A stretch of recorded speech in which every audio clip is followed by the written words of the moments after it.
And certain cultural things struck me as un-Islamic, to be quite frank. And one of them is Sayyedism. And I know it's very controversial, but if I can just give you my perspective, Sheikh, real quick. You know, someone has to go like to medical school to be called a doctor or get a doctorate in philosophy, anthropology, or chemistry or something. You know, because you worked for it and you deserve it. I don't understand how a faith that says that, you know, all humanity is equal and from one soul will have this tradition where just because someone is born into a certain family, they are given the title. And as I understand, that title literally means master. If you can comment on that, Sheikh.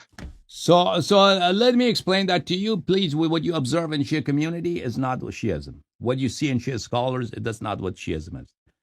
Shiism is what Ahlul Bayt alayhim salam have preached. So in the words of Ahlul Bayt alayhim salam, I've told these people so much that if you compare the ahadith that have come and for praise of Sayyidism or being a Sayyid, they are very minute, very few.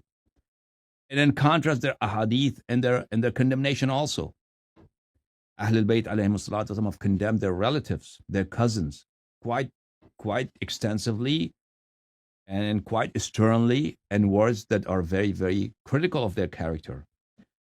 And on the other hand, a person who's Shia, the words of praise for Shia are just not comparable to very little words of praise that are present for Sayyeds. So this is like, I often tell people that if you compare the Himalayan mountain to a small rock, that's how it is.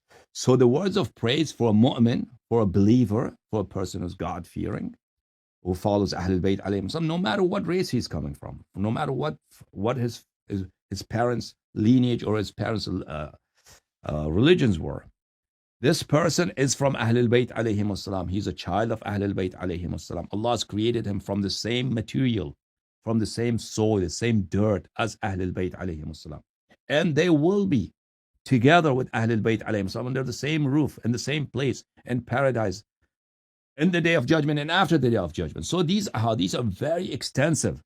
So there's a big misconception, big mispractice amongst the Shia, and that's a lot of it has to do with their scholars, because their scholars take advantage of these very minute few ahadith. And a lot of ahadith about Sadat, I will say, it's fake, it's not credible. So there are a lot of ahadith that are preached from the minbar, and people take it as valid. For instance, if a Sayyid is even a fasiq, you have to respect him. If a Sayyid is even of evil character, you still have to respect him for the sake of Prophet sallallahu alaihi wasallam. These ahadiths have nothing. They're nowhere. They're just became famous, but they're not present in our sources of hadith. So I'm not denying that there are no hadith at all praising Sayyids. No, there are a few, but there are few. There are few, and their praise is not extraordinary, not out of bounds, not too extensively. But there are also ahadith very critical of Sayyids, of relatives of the Nabi sallallahu alaihi wasallam, relatives of the cousins of the Imam, children of the Imam alayhi wasallam. There are ahadith of severe criticism of them also. But what has been praised extensively, and they have been considered the house of the Nabi sallallahu alaihi wasallam, from the Nabi sallallahu alaihi wasallam and from the household of the Nabi sallallahu alaihi wasallam, the leaves of the same tree, the Prophet being the tree, Imam Ali alayhi salam being the branch, Imams being the branches, and the leaves being, those are the Shia. So there's but that is, and obviously these ahadith are, Shia scholars do not read them to people. They do not read them. They're not aware of these ahadith. So if you want, one day I'll read these ahadith to you. So it's a tragic thing, really. The amount of racism in Shia community is mind-boggling. Yeah. Yeah, I'm so sad to hear that. But, you know, people are people, and just because you're born into a certain faith, you know, doesn't mean you're going to be any better than someone else. You learn that in life. But at least, you know, a Shia person, you can have a discussion with them about the equality of all human beings and how Rasulullah basically stated that the only difference between us is in piety. So thank you for that, Sheikh. Sure. Allah bless you.